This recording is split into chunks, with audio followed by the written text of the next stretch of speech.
Conformity is the last refuge of the unimaginative. Le conformisme, c'est le dernier refuge des non-imaginatifs. Ça n'empêche pas Wilde d'écrire en même temps, à toute allure, une de ses pièces les plus brillantes, sinon la plus brillante, à mon avis beaucoup plus, à la fois extraordinairement drôle et terriblement amère. J'ai fait court dans le temps sur cette pièce et les gens me disaient « Ah, on n'aurait jamais pensé que ça voulait dire ça ». Et c'est vrai que si vous analysez de très près The Importance of Being Honest de 1895, vous êtes dans quelque chose qui est effectivement sous un aspect extrêmement brillant et drôle, qui est extrêmement cruel et destructeur, avec toujours ce thème de la dualité, les deux filles et les deux garçons, qui apparaissent comme, là aussi, deux figures de la féminité, deux figures de la masculinité. Thème de la dualité du monde victorien qui apparaît principalement, évidemment, dans ces deux chefs-d'œuvre piliers du victorianisme, que sont d'un côté le portrait de Dorian Gray, avec la double identité, le portrait, effectivement, qui vieillit et qui se salit au fur et à mesure d'eux, pendant que Dorian reste lui-même éternellement jeune, et puis l'autre, alors, qui est peut-être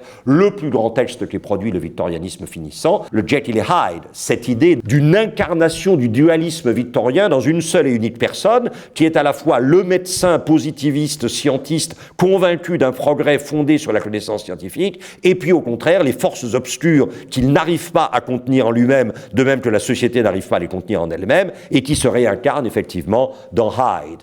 Et je crois que Wilde tenait à dire « Seriousness is the only refuge of the shallow ». Le sérieux, c'est le seul refuge de ceux qui sont superficiels. Et lui n'était pas superficiel. Et donc, effectivement, le sérieux n'était pas son refuge.